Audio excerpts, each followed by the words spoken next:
fazer parte desse projeto tão especial. Professor, como a gente já havia falado, a temática desse nosso primeiro episódio é sobre a Segunda Guerra Mundial. Bom, a gente queria iniciar com uma pergunta, o que o senhor achou mais absurdo, o que mais impactou a população naquela época? Teve bastante coisa, Miguelzinho e Kemily, que impactaram o pessoal. O próprio regime nazista, as atrocidades ali que aconteciam nos campos de concentração, a gente teve ali a questão da perseguição dos judeus, o número de mortos da União Soviética, mas eu acho que o que mais impactou foi a quantidade de mortos no final do conflito. A gente teve mais de 60 milhões de mortos, a parte da literatura fala até em 70 milhões, então é uma quantidade gigantesca de pessoas que sem dúvida choca quando a gente escuta. É um número até difícil de mensurar, né? Quantas pintadas precisa para fazer 70 milhões de pessoas? Muita pintada, né? Muitas pintadas aí. E naquela época a população não era tão grande como é hoje. Justamente, em proporção foi gigante. Faz as contas aí, Ludi, quantas pintadas precisa para completar 70 milhões de pessoas? 70 milhões é dividido por 11 mil. Não. 11 mil, né? Eu acho que é 11 mil, né? Eu acho que é 10. Não, Eu acho que era menos, acho que era 9 e pouco. 70 milhões? Isso aí. Mas, enquanto o Lô faz os cálculos ali, professor, 6.363, 3.363 é uma bolsa. 3.063 pintadas. 363.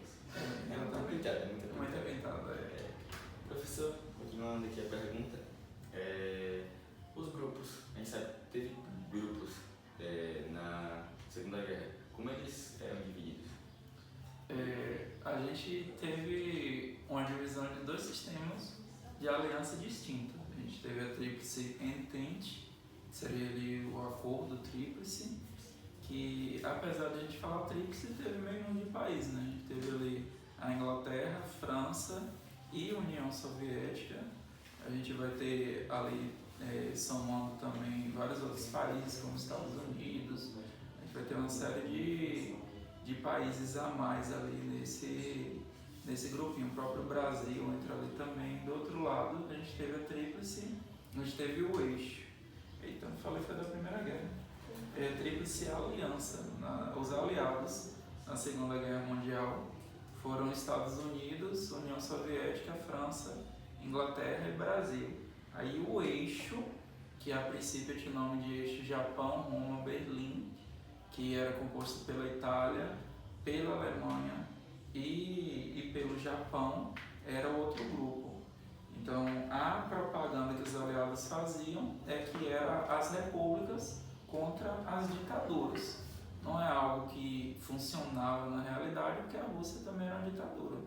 Mas de forma didática dá pra gente pensar dessa forma. Verdade. E como o Brasil se posicionou diante da Segunda Guerra? Pois é, o Brasil ele participou de forma muito mais ativa. O Brasil ele mandou tropas, a FEFB, que é a Força Expedicionária Brasileira, e fez o que se espera de uma força expedicionária. Não foi um grupo que venceu a guerra sozinho ou que derrotou quantidades enormes de pessoas, mas foi um grupo que tinha uma missão de tomada de território, que era de Monte Castelo, na Itália. Esse grupo conseguiu isso e foi importante para o avanço dos aliados durante a Segunda Guerra Mundial. Apesar da Primeira Guerra ter sido uma atuação um pouquinho vergonhosa, na Segunda Guerra o Brasil fez bonito e voltou com um exército muito mais fortalecido depois do conflito. Rebobinando aqui, só para a gente entender a origem desse conflito, que como você falou nas suas falas, foi um conflito muito grande. Então, o que foi que motivou esse conflito acontecer? Teria como ser evitado? É difícil a gente pensar assim num conflito inevitável, mas seria muito difícil de evitar esse, dado como se encerrou a Primeira Guerra. Talvez se a Primeira Guerra Mundial tivesse acabado mais como os Estados Unidos propôs e menos como realmente foi, que foi através do Tratado de Versalhes, ele pudesse ser talvez retardado. Mas a verdade é que quando a Primeira Guerra acabou, os culpados da guerra foram considerados os grandes impérios que deixaram de existir ali, e principalmente a Alemanha. Então os alemães eles foram culpabilizados pela guerra, de certa forma eles se sentiam até envergonhados por essa situação, criou um sistema de revanchismo e a própria Alemanha passou por uma crise financeira terrível, principalmente quando começa a quebra da Bolsa de Valores de Nova York, em 1929. Isso impactou todo o capitalismo, afetou de forma muito forte a Alemanha. A inflação subiu a um nível tão alarmante lá que a literatura diz que os alemães queimavam dinheiro para se aquecer no inverno, porque chegou a um ponto que o dinheiro alemão valia menos que a madeira. Então não vale a pena eles gastarem o dinheiro deles com madeira. Então era uma coisa assim surreal, tipo a galera com malas de dinheiro para fazer uma compra de mercado. Lembrando que a gente não tinha o dinheiro digital como tem hoje em dia, né? Era tudo no papel, então tinha que levar grandes contingentes para conseguir fazer essas compras. E essa crise econômica só vai ser contida depois que Hitler entra no poder com a ascensão do regime nazista. Então o nazismo ele vai ganhar muita força, principalmente por trazer ali essas soluções. Mas além das soluções econômicas, o nazismo trazia consigo também uma proposta moral terrível de assassinato de judeus, né, o Holocausto, que acabou levando a uma política expansionista, principalmente para uma ideia chamada Levi-Strauss, aí, né, a teoria do espaço vital. A Alemanha expandia seus territórios até que invadiu a Polônia, que foi considerada o estopim da guerra. No momento que a Alemanha invade a Polônia, os outros países dos aliados intervêm e acaba ocorrendo ali o grande conflito. O senhor acha que Hitler talvez só tenha tido esse impacto na Alemanha? Porque talvez para os alemães ele foi um salvador, correto? A princípio, sim. E então, isso quer dizer que ele, o Hitler, ganhou esse poder, na verdade, pelo fato das condições que a Alemanha foi imposta? Sim, com certeza. O Hitler ele lutou na Primeira Guerra Mundial, ele era um mensageiro de guerra. Ele foi atingido por gás mostarda, ficou até um período sem conseguir enxergar, ficou cego, saiu da Primeira Guerra Mundial e, de certa forma, ele volta como um exemplo para a população. Ele foi alguém que lutou na guerra, que defendia a Alemanha como um grande país. Então você imagina que a galera estava vivendo uma crise econômica, uma crise social, moral, sentindo os piores seres humanos do mundo. E o cara ele vem dizendo que a Alemanha é o país mais poderoso, é o maior país do mundo. Então para aquele pessoal, para os alemães, era um discurso muito bom de se aceitar. Ele foi um verdadeiro salvador.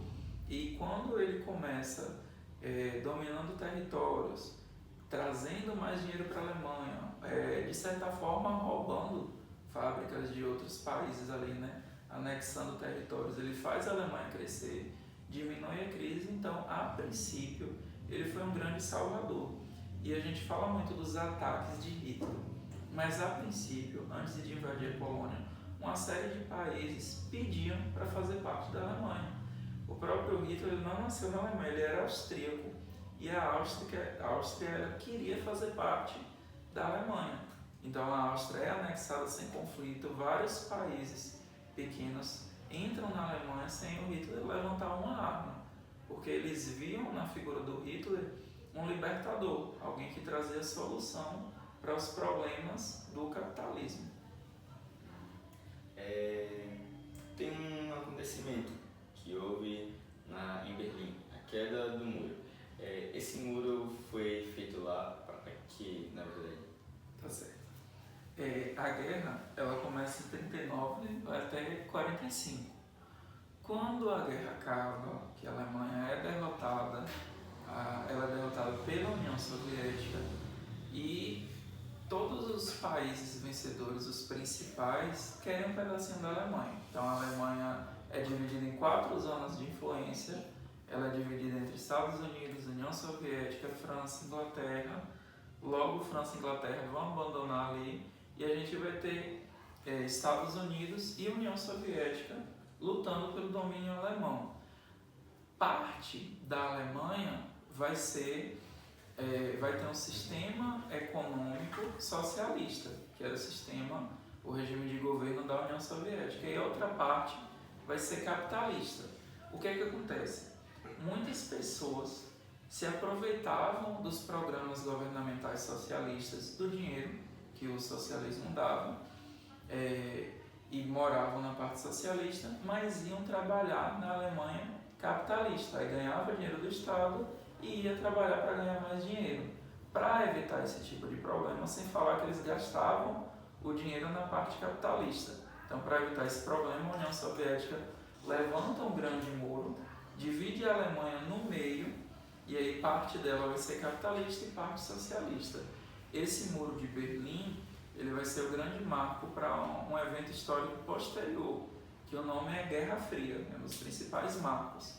Em 1989, quando esse muro cai, a gente vai ter aí o principal marco do fim da Guerra Fria. Alguns autores vão dizer que a Guerra Fria acaba com a queda do Muro de Berlim, em 89. Outros dizem que acaba em 91, com a dissolução da União Soviética. E tem gente que diz que até hoje a gente está na Guerra Fria. Só que em vez de União Soviética e Estados Unidos, a luta é entre China e Estados Unidos. Professor, a gente chega à conclusão que o povo alemão, as crianças, os idosos, os adultos, eles estavam vendo um regime, uma temporada em que os direitos humanos, pelo menos todos, ou pelo menos sua maioria, não estavam sendo cumpridos, correto? Sim. A gente chega à conclusão que a guerra foi algo totalmente... as condições impostas foram atrocidades. Por mais que a Alemanha tenha realizado atrocidades, ela também pode ser considerada uma vítima da guerra. Algumas pessoas, pelo menos. Sim, com toda certeza do mundo, por várias razões. Quando a gente pensa em vítima, não dá pra gente perder de vista os judeus, que sofreram com o Holocausto. Tu já viu essa frase em algum lugar? O trabalho dignifica o homem? Eu escutei, mas eu não sei quem é. Faz sentido pra tu isso? Que o trabalho dignifica as pessoas? É digna a pessoa que trabalha? Acho que trabalho dignifica o homem. Se essa frase quer dizer Se faz sentido pra tu. Se realmente você poder trabalhar é uma coisa digna, é algo que traz dignidade às pessoas. Acho que não necessariamente. Não necessariamente. Tá certo. O Hitler acreditava nisso. Ele acreditava tão fielmente que no principal campo de concentração, que é o de Auschwitz, tinha essa frase estampada lá: o trabalho dignifica o homem. Os campos de concentrações, a princípio, tinham esse nome, né? E eles eram um campo de trabalho forçado. O Hitler não dizia: os alemão, vamos matar esses judeus safados. Não, o que ele dizia? Pode falar essa palavra? Pode. Aí ele não falava isso, né? Ele chegava: gente, os judeus estão comendo de graça aqui em nossa casa, eles têm que trabalhar para pagar. Então o que é que ele dizia? O discurso do Hitler é que o judeu era um hóspede, um inquilino, um ingrato. Então o que é que ele dizia? Vamos botar esse povo para trabalhar, para pagar a comida que eles têm, a terra que eles têm. Então o Hitler coloca os judeus nos campos de concentração com essa máxima do trabalho dignifica, dizendo que eles vão trabalhar para pagar o prato de comida que a gente dá a eles. E para os alemães, isso aí faz sentido. Então a galera: não, o Hitler tá certo, tem que botar os caras para trabalhar mesmo. A gente só descobre o que de fato acontecia ali dentro daquele campo de concentração quando a União Soviética vence uma batalha, que o nome é Batalha de Stalingrado, invade a Alemanha e abre esses campos de concentração. Então só quando a União Soviética chega que a gente vê de fato o que acontecia. Tinha muita gente que sabia o que rolava ali dentro? Tinha. Mas só que muito alemão se sentiu horrorizado em saber que fez parte daquilo. Porque se a gente parar para pensar, não foi Hitler que disse vou matar todo mundo. Um país apoiou a morte de várias pessoas. Então a galera não sabia exatamente o que acontecia ali. Houve esse discurso, o judeu vai trabalhar para pagar o que deve, o judeu ele não merece viver aqui com a gente, mas não sabia exatamente o que acontecia. Mas se a gente for parar para pensar, esse alemão, o alemão que não estava no poder, o alemão que estava ali ouvindo o discurso do cara e comprando esse discurso, ele foi uma vítima, porque ele não sabia o que ele estava apoiando. Então, a gente fala muito da importância, nesse caso aqui da história, na importância da política em si, das pessoas estarem envolvidas, conhecer de fato o que está acontecendo, da educação de uma forma mais ampla por conta disso. Porque, de certa forma, a galera escolheu uma coisa que não sabia o que era. E às vezes quando a gente vê, por exemplo, gente hoje em dia pedindo ditadura militar, a gente tem consciência que estão pedindo uma coisa que também não sabe o que é. Então, talvez grande parte do povo alemão tenha sido vítima de sua própria ignorância e vai ser vítima de novo quando perde para a União Soviética. Tem um livro que, se vocês quiserem sofrer, tiver com a vida boa, tranquila, sem problema, vocês pegam para ler, que o nome é Uma Mulher em Berlim, que vai narrar, uma sobrevivente do ataque soviético, que vai dizer o que é que acontece com as mulheres quando o exército soviético chega na Alemanha. E não é coisa boa. Para a gente lembrar, Hitler manda todo homem que podia pegar uma arma lutar na guerra.